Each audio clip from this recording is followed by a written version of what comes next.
Assalamualaikum warahmatullahi wabarakatuh. Ketemu lagi bersama saya Taufik Iban dari Profesor Talk ID. Sebuah channel yang ingin sekali memberikan satu pencerahan untuk semua. Dan kita memang sengaja ketemu dengan para profesor, para guru besar, agar mereka juga berkenan untuk berbagi pengalaman, berbagi ilmu dalam rangka mencerahkan semesta.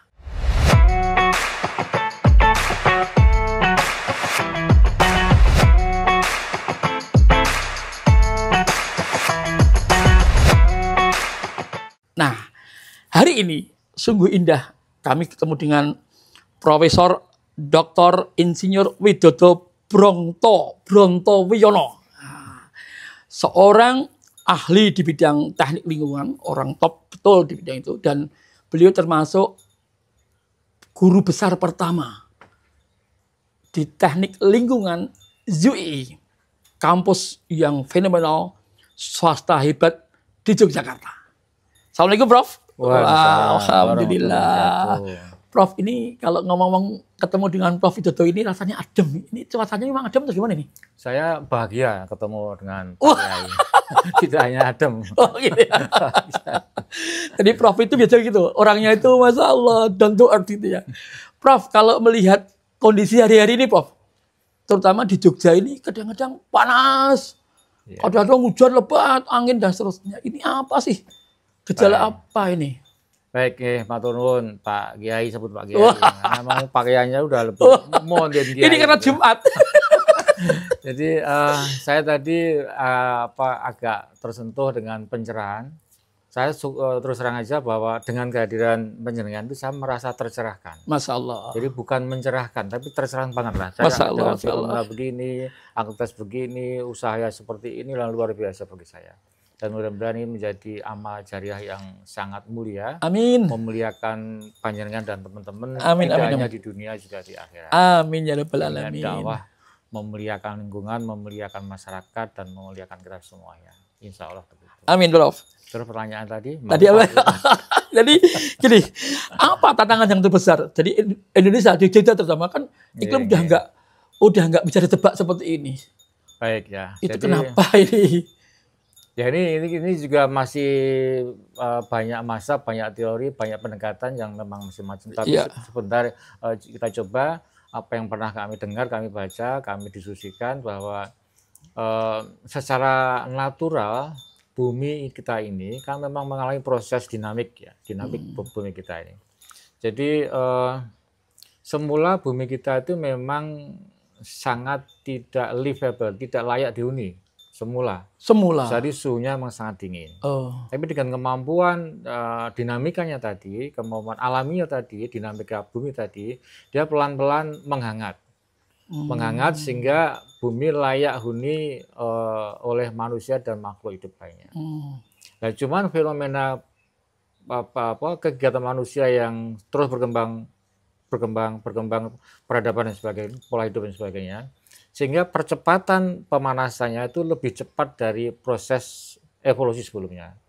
Sehingga penduduk atau makhluk atau yang tinggal di bumi ini kaget atau shock dengan perubahan suhu yang relatif lebih cepat daripada yang sebelumnya. Sehingga itu menyebabkan banyak bencana, banyak kejadian yang tidak kita inginkan, banyak kejadian yang tidak siap kita meresponnya dan sebagainya. Memang peradaban kita berkembang terus, bahkan ada yang mengatakan bahwa semakin kita modern kok justru malah semakin tidak baik secara peradaban lingkungan kita. Karena memang ada ada beberapa fondamen isme kita, penalaran kita, asas kita, bahwa manusia sebagian besar dari kita justru malah saya kira itu beranggapan bahwa kita sebagai makhluk manusia itu makhluk yang paling sempurna, betul ajaran Islam itu. Tapi di sisi lain juga diterjemahkan bahwa makhluk yang paling berkuasa. Sehingga yang lain itu hanya alat pemenuh kita. Ya, kita menyebut dengan pendekatan antroposentris lah ya. Mungkin Bapak kan antropologi, macam-macam lah, dan duit macam-macam. Ini loh, profit senengnya ngono iki lho. Jadi yang komplit lah gitu ya.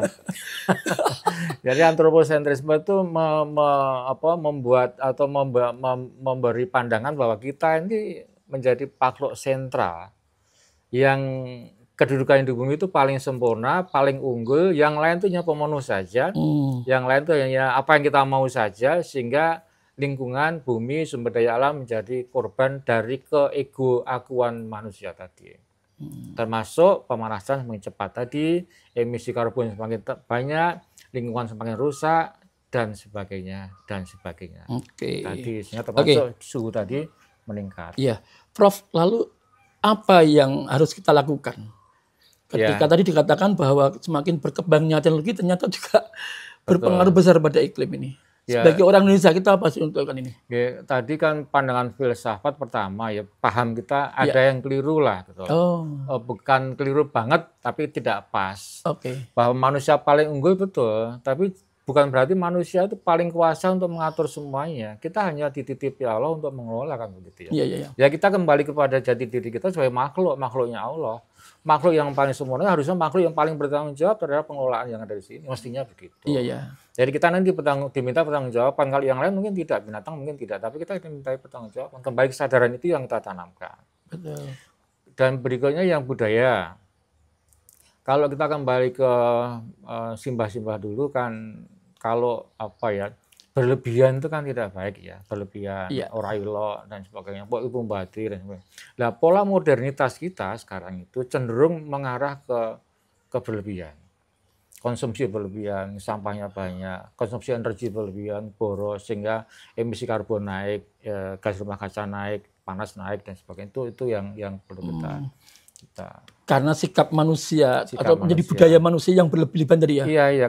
Saya pernah dengar ya, nggak tahu salah apa benar. Kalau salah ya dibenarkan, kalau benar ya dicocoki.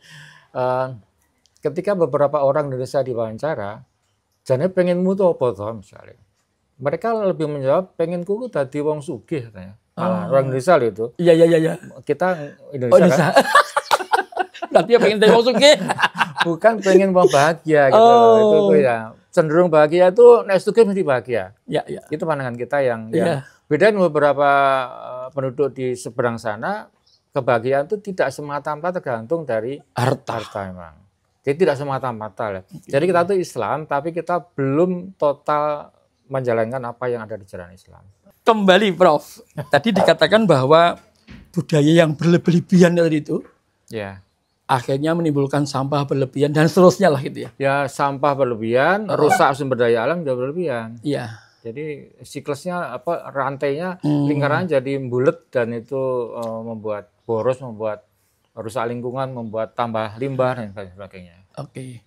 Prof, kalau ngomong-ngomong soal keilmuan ya, kira-kira bagaimana peran teknik lingkungan? Karena yang Prof juga ini dalam rangka untuk menghadapi El Nino dan La Nina yang katanya semakin nggak bisa dikendalikan ini. Kan tadi apakah juga karena faktor manusia yang berlebihan tadi? Ya semuanya itu terkait dengan underanya itu kan. Jadi fenomena alam itu karena alami sendiri, seperti yang tadi evolusi bumi tadi, juga karena pengaruh manusia kan. Jadi ada dua faktor penentunya, karena antropogenik, karena pengaruh manusia, ataupun karena proses alam. Alam sendiri kan dinamis, alam sendiri kan berevolusi, bergerak dan dia hidup tanda petik lah gitu ya. Itu yang tadi yang El Nino, La Nina, climate change dan sebagainya itu kan juga ada unsur dari manusianya kan gitu ya. Jadi kembali lagi ke basic awalnya dulu lah. Ketika kita mengejar kebahagiaan dengan berlebih yang kita harapkan, itu akan dampak lingkungannya akan kuat. Tapi ketika kembali kepada ajaran Islam atau ajaran budaya yang lain, kalau mau bahagia, kurangilah keinginanmu, gitu. Itu kan begitu. Kalau mau bahagia, kurangilah keinginanmu. Jangan tujo kebutuhan keinginanmu, gitu loh.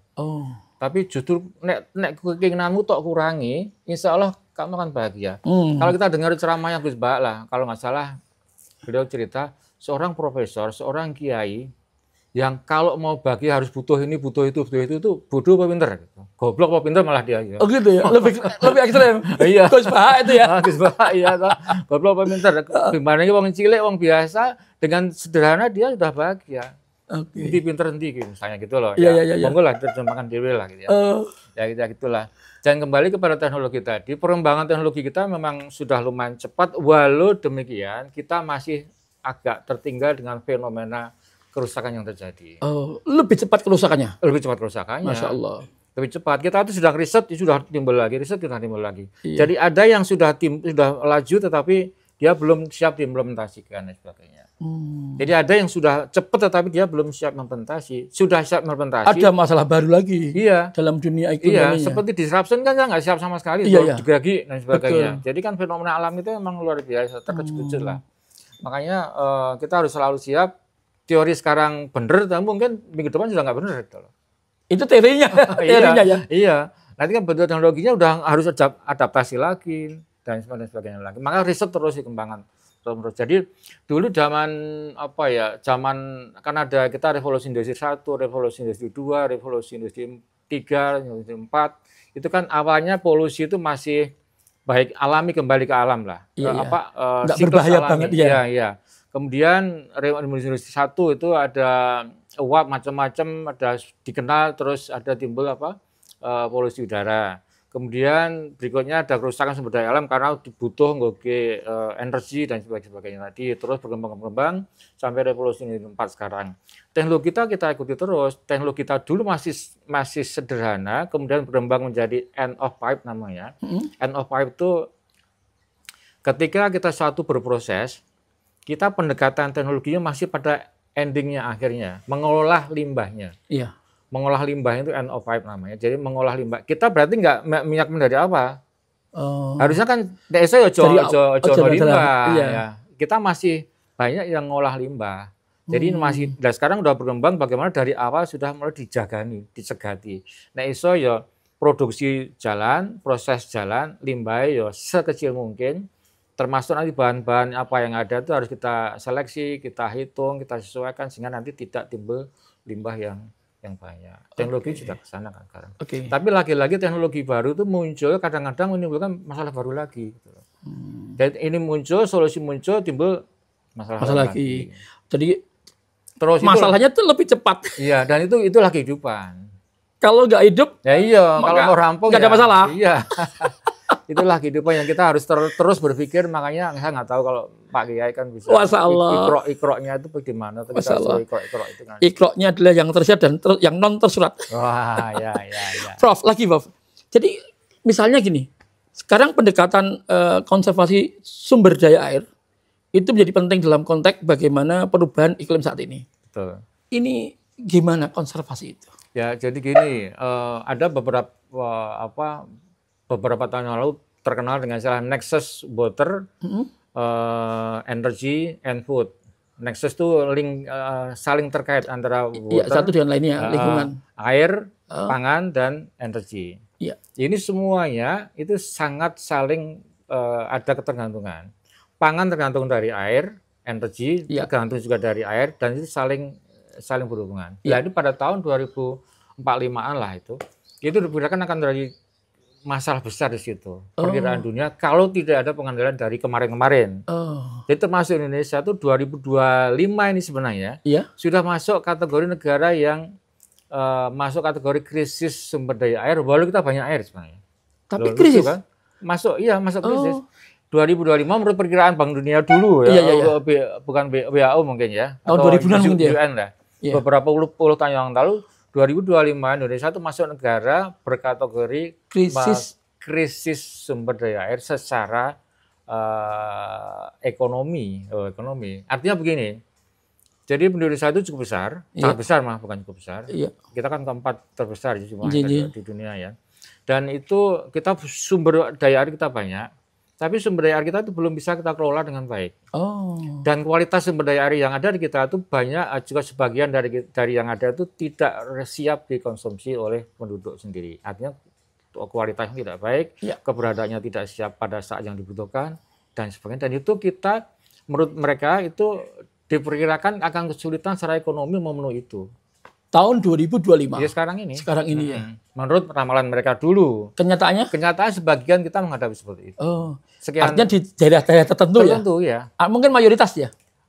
Ya enggak, tapi Jawa kan sudah agak tidak baik loh, kualitas air sumur kita kan Iya, betul. Jadi, itu termasuk krisis ya, karena sumber daya airnya nggak bisa diminum dengan baik ya? Nggak langsung, artinya secara ekonomi masyarakat itu banyak yang mampu, belum mampu untuk mendapatkan mengkonsumsi air baik, air sehat lah gitu ya. Iya. Jadi kan sekarang hampir semua masyarakat kan pakai air galon. Kan? Iya, itu kan sudah pakai uang, pakai dana. Kalau dulu kan cukup sumur digodok, minum bahkan digodok itu glogoknya ampuh kan gitu. Iya, zaman dulu masih ingat ya pakai kendi, pakai padasan. Jalan-jalan banyak yang. Iya, zaman dulu kan dia. Iya, itu kan free. Iya. Relatif free lah gitu. Itu yang Oke. Jadi mengerikan ya Prof ya kalau Indonesia sudah mengalami krisis air. Jadi secara jumlah kita itu banyak. Iya. Jumlah itu melimpah ya. Melimpah banget ya, tapi tadi banjir.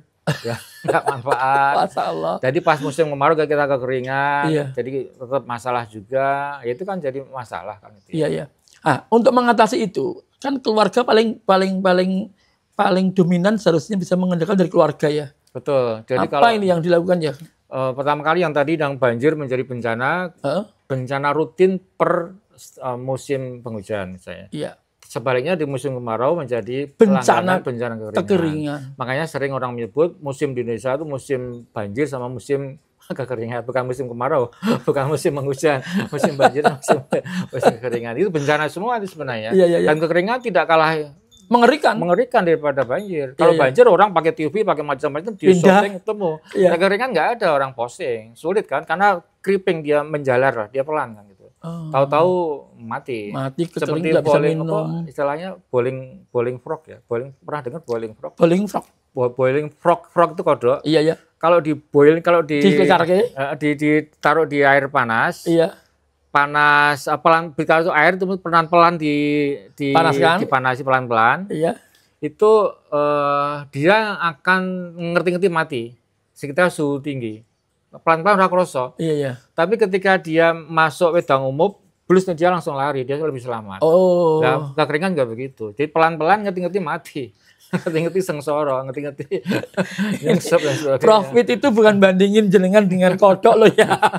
Tapi kalau kekeringan itu ya bisa jadi lama-lama mati, tiba-tiba mati. Lama-lama sengsara. Iya, sengsara. Iya, karena kita nggak sadar gitu loh. Jadi yang itu harus kita lebih peduli lagi di situ. Jangan hanya fokus di barang yang mengagetkan banjir. Iya, memang banjir perlu ditolong betul, tapi kekeringan juga perlu kita antisipasi. Nah, salah satu kekeringan dan banjir tadi bisa kita kelola dengan baik, kita antisipasi dengan baik adalah dengan tadi bagaimana kalau hujan kita turun ya kita tangkap, konservasi, kita tampung, kita ya kita mau langsung ya monggo, di tampung resapan ya monggo, atau di mana ya monggo. Prof, kalau yang ini tadi bisa akan kita wawancara khusus bagaimana memanfaatkan air hujan sebagai berkah gitu ya, karena Allah sudah mengatakan air hujan itu berkah, makanya doanya tadi hujan sebagai berkah. Besok akan kita wawancara khusus tentang itu. Jadi teman-teman semuanya, para pecinta dan pemirsa di Profesor Talk, terakhir tadi dikatakan bahwa Indonesia cuma ada 2 musim banjir dan musim kekeringan. Jadi bukan musim kemarau dan musim penghujan. Itu pelesetannya karena kita menghadapi fenomena itu ya. Prof, lalu gimana nih anak muda? Kalau kita ngomong muda nih, punya peran biar musim tadi itu nggak jadi musibah. Ya, baik, anak muda itu kan harapan, tidak hanya harapan anak mudi ya, tapi juga harapan banyak orang, banyak anak dan sebagainya. Sehingga kembali lagi pada bagaimana kita bisa berkontribusi untuk lingkungan, bisa berkontribusi untuk keluarga, macam-macam. Ya melalui lingkungan itu salah satu bidang, salah satu hal yang bisa kita pakai untuk sarana beribadah juga. Gitu. Saya kira itu kita bisa, apapun yang bisa kita lakukan sekecil apapun, monggo, karena itu lingkungan itu masalah jamaah, tidak bisa hanya satu persatu, tapi bagaimana kita berbuat kebaikan untuk lingkungan secara berjamaah, secara komplit. Oke, Prof. Tapi kadang-kadang bisa jadi loh anak muda ini mungkin katakan cuek melihat masalah lingkungan itu karena melihat kebijakan pemerintah yang tidak berpihak atau nggak ditegakkan dengan sungguh-sungguh. Apa komentar Prof Wid ini? Betul. Jadi memang banyak pendekatan ya untuk pengelolaan lingkungan itu, pendekatan teknis, pendekatan ekonomi, pendekatan hukum, pendekatan budaya, pendekatan agama. Semuanya harus dikeroyok ini. Teknologi tok tanpa dukungan hukum juga nggak jalan. Tapi memang yang tadi Pak Kiai sampaikan bahwa hukum kita memang masih, kita hukumnya komplit ya, tapi implementasinya yang kita masih banyak PR. Saya kira anak-anak muda ini kan muda-muda semua, kita juga muda sih sebenarnya, mudah-mudahan. Gitu. Mudah-mudahan gitu. Itu juga itu bertanggung jawab bagaimana agar ada hukum, ada etika jangan lebih tinggi ya. Etikanya ada hukum. Oleh karena itu bagaimana nanti ada gerakan-gerakan di anak muda lah, gerakan pribadi dan gerakan massal, bisa gerakan opo lah itu, bikin satu gerakan yang bisa membuat kesadaran bersama itu tumbuh bareng lah. Gitu. Jadi bottom up gitu ya, tidak usah nunggu top down. Karena kalau pemerintah tunggu juga nggak bisa memberikan kepuasan. Kalau toh bisa pun nanti juga mungkin nunggu berapa. Nunggu ganti presiden. Nunggu lama lah gitu. Oke, Prof, tadi katakan anak muda ya. Karena tadi ini peran edukasi pada anak muda dari orang tua atau lingkungan terkecil gimana nih? Nah, anak muda baik. Pendekatan pendidikan itu bagus karena itu hulunya ya. Hulunya sumbernya dari situ sebenarnya.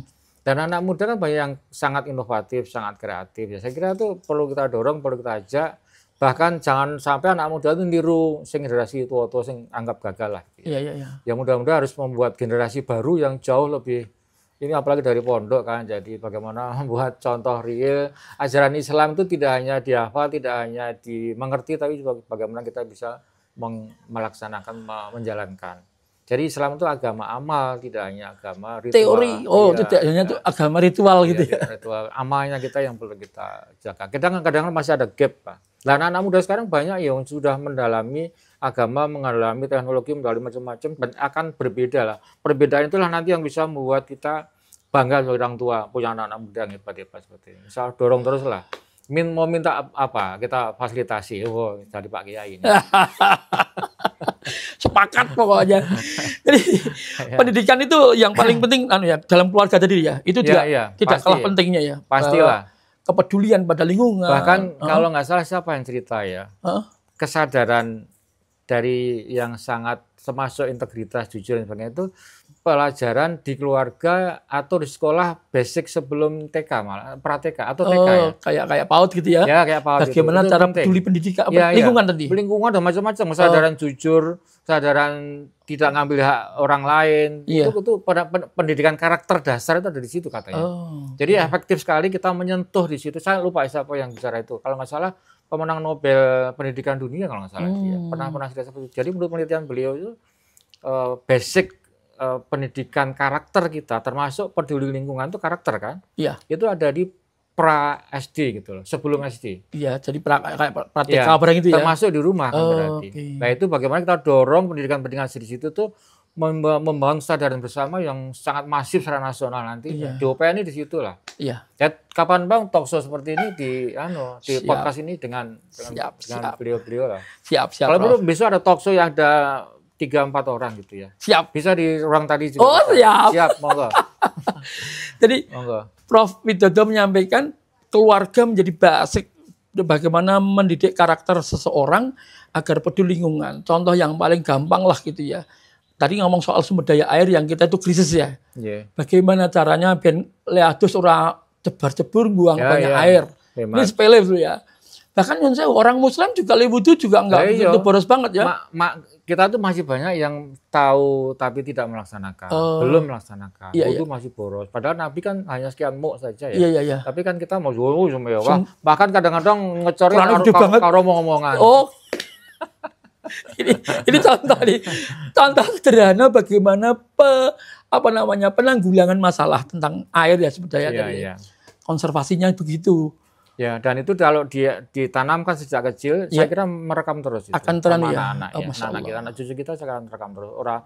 Cucu saya sekarang sudah luar biasa bagi saya. Kesadaran matikan lampu, terlambat lampu listrik dimatikan, terus terlambat keramik kegedean, itu dia langsung peduli ya langsung. Wah ini ada perasaan ini nggak bener, ini harus kita benerkan. Itu loh yang. Nah ini menarik. Jadi teman-teman semuanya, bapak ibu semua banyak jenengan, kalau punya anak ini harus punya bagaimana sejak kecil diajari hal-hal yang sepele banget. Keran nggak boleh sembarangan, Kemudian mungkin sampah juga tidak bisa. Ada sampah itu kalau orang tuanya peduli banget ambil, kemudian dia bawa atau kemana gitu ya. Nah, seperti di sini kan air hujan kita tangkap di situ dan masuk resapan semua. Masuk resapan ini ya. Prof, kita meningkat, Prof. Tadi katakan apa namanya bagaimana ya kalau dikatakan memang rendahnya kepedulian masyarakat kita, ya artinya termasuk kita loh ya. Ya kita itu kita kepeduliannya kurang. Sehingga ketika Nyun Sewu banyak orang membuat limbah, membuang limbah, limbah domestik atau limbah apa, dibuang di pinggir jalan kita, ben dudu aku, ben bukan anakku. Jogja sama. Ya kita kan lihat sampah di jalan-jalan. Ya, gimana komentar Prof? Ya itu memang sangat memprihatinkan ya di Jogja. Itu kan etika juga termasuk kan? Iya sangat. Di Jogja kalau kita lihat sejarah, maaf bukan peradaban ya, tapi perkembangan komunitas peduli sampah di Jogja itu kan sangat luar biasa. Kita termasuk the best kan secara nasional ya. Komunitasnya banyak dan aktifnya luar biasa. Tapi satu pihak kita kena darurat sampah. Emang ironis sekali lah kita ini. Dan terbaik pengolahan tapi yang tidak beretika tadi. Juga terbaik. Terbanyak. Jadi mohon maaf loh ya kepada orang-orang yang masih buang sampah di pinggir jalan terutama. Entah itu di sekitar ring road atau di jalan-jalan atau yang mana sembarangan, itu berarti Anda udah kehilangan etika. Betul. Ini saya cuma menggarisbawahi Prof. Perlu kembali dididik di prasekolah lagi. Perlu dibalikkan ke sekolah. Nah, Prof, nek ngomong lihat itu apa yang harus kita lakukan? Ada punishment, ada reward ya? Iya, memang. Sebagai masyarakat apa yang bisa kita lakukan? Mungkin begini salah satu usulan lah gitu ya. Iya. Yang real, karena orang itu akan berbuat sesuatu apabila dia merasa terancam dengan punishment tadi. Kalau dia melakukan terancam, maka dia akan tidak melakukan. Atau dia mendapatkan sesuatu yang dia akan semacam manfaat atau hadiah. Jadi orang dapat reward. Jadi orang akan berbuat sesuai dengan apa yang punishment-nya ada, atau reward-nya ada. Lah kalau orang misalnya kampung, jadi kan pemerintah kota kalau nggak salah kebijakannya atau provinsi ya, kebijakannya akan desentralisasi kan. Betul. Kembalikan pada RT, RW atau apa, rampung di situ lah. Gitu. Iya. Lah kalau bisa sekaligus ada reward di situ, misalnya kampung yang sudah mengelola sampah dengan baik, ya rasa bayar PBB lah misalnya. Rewardnya begitu ya? Atau ya pajak paling nggak langsung kroso lah, itu pajak PBB kan lumayan gede ya. Ojo munggah syukur nanti opo lah, peng banyu juga ditambah subsidi gas syukur malah gratis. Nah, ini dengerin nih. Ya ini bukan Pak Gubernur ya, kalau Pak Gubernur mungkin keduren gitu ya. Paling nggak bupati, wali kota itu seperti yang Prof itu sampaikan tadi, reward and punishment jalankan. Sebuah kampung ketika bisa mengelola lingkungannya dengan bagus, sampahnya itu bagus, kasih rewardnya. Orang bayar pajak lah. Bebas pajak satu kampung itu ya. Syukur SPP ini ya oleh subsidi. Apalah keren kan. Nah, kalau ada yang buang sembarangan, nah itu dikepelai betul dengan hukum yang berlaku. Bagaimana juga punya hukum sedikit tapi cekto membuat jerah. Itu loh. Karena saya punya keyakinan orang yang terbiasa buang sampah di jalan-jalan itu, dia itu sesungguhnya juga takut kalau kena hukuman. Takut takut lah. Ya, makanya dia membuang itu kayak mencuri-curi waktu. Malam hari atau pasti dia akan membuang-buang itu, dan ini biasanya maaf ya laki-laki. Oh iya, karena malam-malam perempuan nggak enak keluar malam. Iya kan? Tapi yang nyuruh songkongkon nggak perempuan. Itu kolaborasi. Kolaborasi kejahatan sosial, kejahatan lingkungan itu buang sampah, suaminya malah memfasilitasi, istrinya menyuruh gitu ya. Kolaborasi negatif. Gitu ya. Bahkan Ramadan kemarin lumayan banyak loh. Sepertinya ironi loh kita itu ibadahnya etika posone bukone banget. Terus buang sampah banget. Lem buang sampah ngawur nggak peduli masalah. Itu masih kita kita bertahap mudah-mudahan sampai pada kembali ke teori yang lain ya. Teori apa ya? Jangan mungkin Maslow atau apa ya? Kebutuhan manusia itu kan pertama basic fisik ya, makan, minum, sebagainya. Yang kedua keamanan, yang ketiga itu sosial, yang keempat itu kalau nggak salah atau terakhir ya itu eksistensi diri.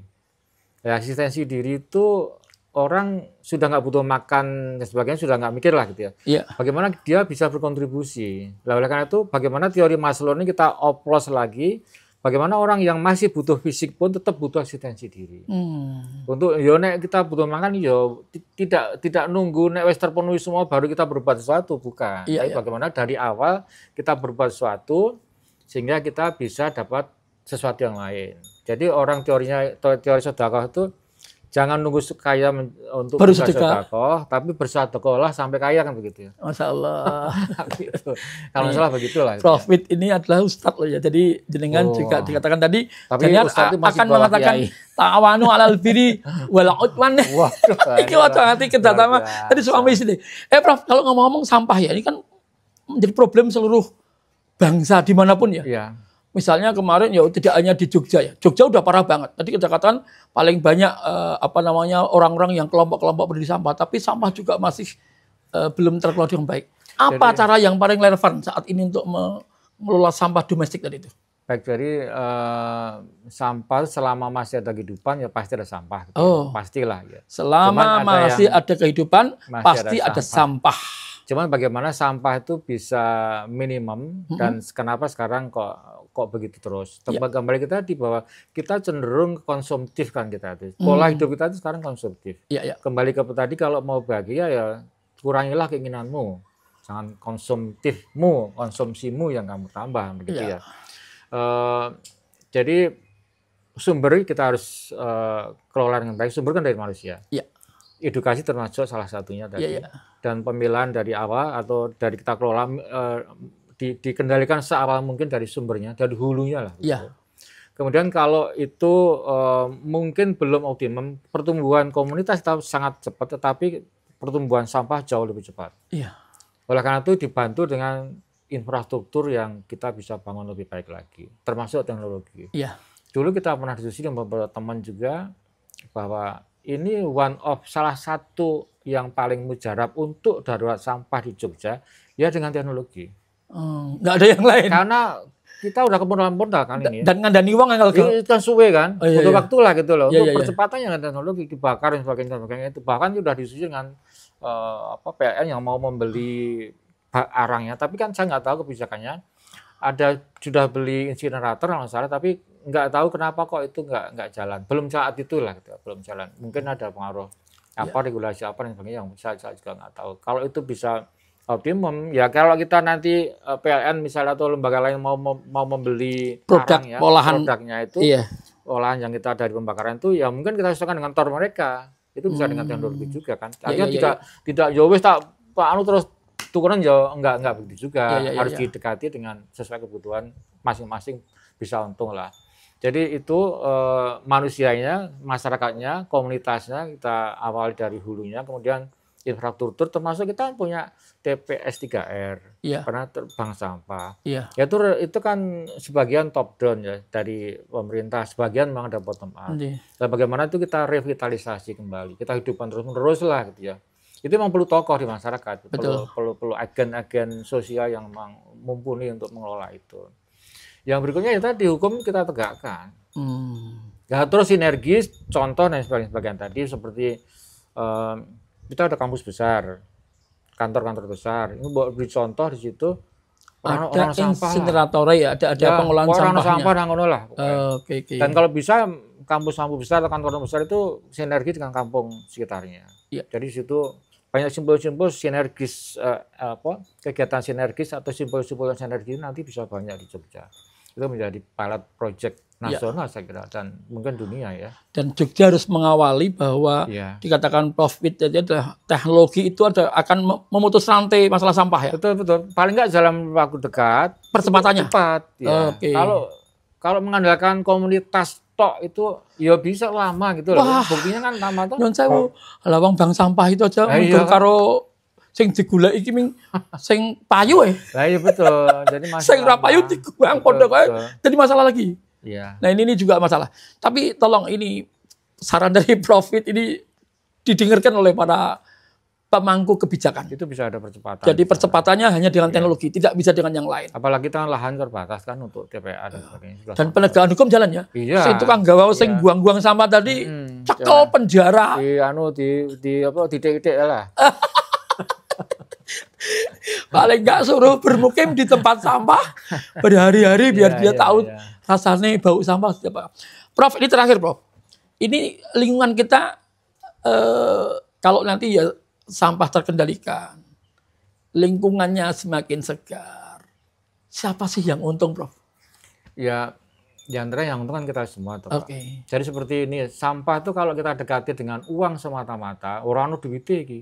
Ya memang kita akan setelik kan. Iya. Tapi dengan kondisi yang bersih, kondisi yang itu kan bisa diuangkan nilainya berapa, nilai estetika, nilai bersih, nilai nyaman, orang mampu itu kan ada nilainya sebenarnya. Dan itu orang-orang lupa untuk seperti kita lihat jalan-jalan. Menghitung uang itu. Iya, kita lihat lewat jalan-jalan yang pating pertutuk sampah, itu kan sepet kan? Iya.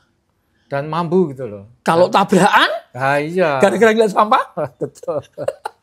Ya itu bisa kita uangkan juga. Kita bisa nilai lah di situ. Kita lupa menilai di situ. Itu bisa kita uangkan. Jangan semata-mata nilai di uang. Rano duitik. Ya, itu bisa diuangkan. Dan yang paling hakikat lagi adalah bagaimana itu menjadi bagian ibadah kita. Tidak hanya sholat, ya sholat harus lah ya. Tapi tidak hanya itu gitu loh. Tapi termasuk ngelola itu juga bagian dari ibadah kita. Gitu. Insya Allah kita nanti ditanya di sana kan bisa jawab lah nek yang melakukan lah orang mau lu piye mbiyen salat mengene lho tak hitung kok minus lho wah misalnya lagi yang nyai Mbah Masyaallah bisa nanti bisa ngitung dalilnya lah. Oke. Prof, terima kasih sekali. Ini kita baru bicara satu sesi Prof tentang lingkungan, belum sampai kepada yang dalam lagi. Jadi memang sengaja biar kita bisa ketemu lagi dengan Prof Widodo Bronto. Wah, ini soalnya beliau itu panjang banget. Nah, insya Allah kita ketemu lagi di waktu yang akan datang, bicara tentang lebih dalam tentang bagaimana kita punya peran pada lingkungan yang baik. Dan tadi ini kita baru bicara pada data-datanya saja. Terima kasih Prof. Ini hari Jumat saya pakai baju gamis ini karena Jumat bukan karena siapa-siapa, tapi juga karena kesenangan atau keguguran kami. Dengan begini auranya luar biasa. Masya Allah. Tapi saya teringat Gus Bahak nih. Oh iya. Goblok. Ya kan juga kan sangat digairahkan bahasanya. Enak lah dengan artinya jadi bagaimana kita nggak termasuk orang-orang yang dungu kata Rocky Gerung, tidak termasuk orang goblok kata Gus Bahak. Ya mari kita berlomba-lomba dalam kebaikan termasuk kepedulian kita pada sesama. Lingkungan kita adalah masa depan kita. Terima kasih Prof. Kita lagi. Mohon maaf yang salah. Siap, ketemu lagi nanti. Semua yang saya sampaikan tuh tidak harus diikuti, tidak harus dibenarkan. Tidak harus diyakini lah gitu. Bismillah. Emang gitu saja. Oke, terima kasih. Assalamualaikum warahmatullahi wabarakatuh. Waalaikumsalam warahmatullahi wabarakatuh.